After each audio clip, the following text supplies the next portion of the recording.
At exactly 11:03 p.m., my phone buzzed with a text from my older sister, Layla. Your apartment is closer to the airport. I'm dropping off my 4 kids for 2 weeks. My husband surprised me with Bora Bora. No greeting. No request. Just an assumption. Like always. I stared at the screen. This wasn't the first time Layla treated me like free childcare. She had a habit of announcing things like I didn't have a life of my own. I wrote back, I'm not home. 2 seconds later, another message popped up. Mom has your spare key. She's letting us in. I stared at that line for a long time. Not, can she let us in? She's letting us in. Like I didn't own my own apartment. Like my time, my space, my peace didn't belong to me. I didn't answer. I stood up, grabbed my phone, and called building security. Hi. I need the locks changed. Tonight. They arrived within the hour. At 7:30 a.m., I sat in my robe, sipping coffee by the window. When Layla pulled up outside in an SUV packed with 4 kids, a double stroller, and 4 massive suitcases. And when she tried the key, her smile slowly cracked. From behind my blinds, I watched her jiggle the key again. Once, twice, 3 times. Then a frown bloomed across her face. Her husband stayed in the driver's seat, blasting the AC like he wasn't about to ditch his own children in the middle of winter. Layla pounded on my door. Open up, Maya. I know you're in there. She didn't know. I'd parked my car in the visitor garage and turned off the porch lights. She couldn't tell if I was home or just ignoring her. I let her knock, let her panic, let her children start whining about the cold. Eventually, her voice dropped. She called our mother. Mom, what key did you give me? It's not working. I think Maya changed the locks. Pause. What do you mean she can do that? It's her apartment? You said she'd be fine with it. I finally opened the door, just a crack. I'm not your storage unit. I'm not your free hotel. And I'm definitely not your nanny. Layla blinked. What the hell is your problem? I smiled sweetly. The problem is, I finally learned the word no. And this time, you're going to learn what it feels like. Then I shut the door at her face. I hadn't even made it back to my couch when my phone started vibrating like a hive of angry bees. Mom calling. Dad calling. Layla again. Then the group chat exploded. Mom, are you kidding me, Maya? She's your sister. Dad. Where's your compassion? You're single with no kids. What do you even do that's so exhausting? Cousin Sana. So cold-hearted. For innocent kids standing outside in the cold? Unbelievable. I didn't reply. Instead, I took a photo of my front door, shut, peaceful, quiet, and posted it in the family group with the message. Boundaries are not cruelty. Layla's surprise vacation is not my emergency. Mom's response came fast. So, this is how you treat family now? After everything we've done for you? I stared at that message for a long moment and then typed back. Everything you did was conditional. I'm just removing the conditions now. Silence. Layla tried one more time, this time through voice message, fake tears and all. Maya, please. We already told the kids they'd be staying with you. They're confused and scared. Don't be heartless. I blocked her mid-sob. I wasn't heartless. I was just done being the family doormat they wiped their muddy vacation shoes on. The next morning, Layla's husband emailed me. Emailed.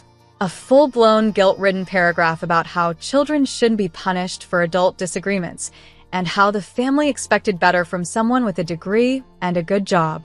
Then came the closer. Please reconsider. You've always been the dependable one. I opened a blank reply window and attached an invoice.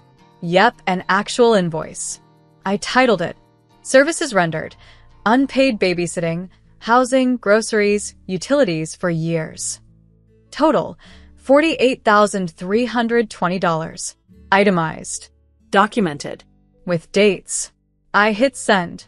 3 minutes later, my phone rang. It was Mom. Are you insane? Hi, Mom. You're charging your own blood? I'm collecting on debt. Let me know if you need a payment plan. Her voice cracked. You're tearing this family apart. No, Mom. I just stopped holding it together while everyone else walked all over me. Click. By noon, The family group chat was renamed Emergency Meeting, and Dad sent a message. Everyone come to our place tonight. We need to fix this. I smiled. Let them fix it. Because I wasn't coming. And I had one final surprise for them. A legal one. I had never sent anything to the family lawyer before. But that morning, I forwarded every utility bill, rental document, grocery receipt, and repair costs tied to that apartment, all with my name on them. Every leaky faucet I paid to fix. Every holiday meal I hosted. Every time I'd let temporary turn into years. By 3 p.m., the lawyer's office had drafted a formal notice to vacate. On legal letterhead, I sent a copy to Mom, Dad, and Layla. No message, just the document. Layla tried calling 8 times. Then she left a voice note, her tone flipping from fake cheer to panic. Come on, this is extreme. We're your family. You're really kicking us out after everything?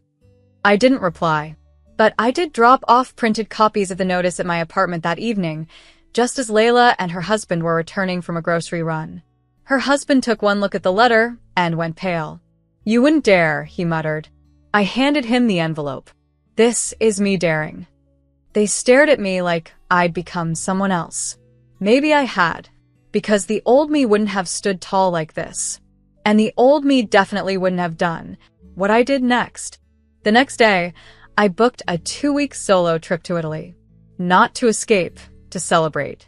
I hadn't taken a real vacation in 4 years, not since my family moved into my space like it was theirs. I left the keys with my building's concierge and instructions for the lawyer's inspection team to document everything while I was away. Before boarding my flight, I received a group message from my mother. So selfish. So ungrateful. We raised you better than this. Then Layla chimed in. Have fun in Italy while we're forced to sleep in hotels with 4 kids. You'll regret this. I muted the group. Then I smiled. While sipping espresso in Florence, I got a photo from the lawyer, the apartment fully cleared. No toys, no suitcases, no sister. The locks had been changed. Legally. Peacefully. But I wasn't done. From a boutique in Venice, I bought a beautiful glass ornament shaped like a house. Small, delicate, and expensive.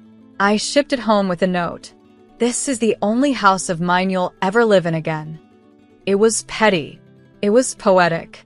And when I landed back home and saw what Layla had left behind out of spite, I realized she wasn't finished with me yet. My apartment smelled off the second I opened the door. Not rotten, but sour. Like something hidden, festering. I walked in slowly, scanning every surface. The floors were scratched. My velvet sofa? Slashed.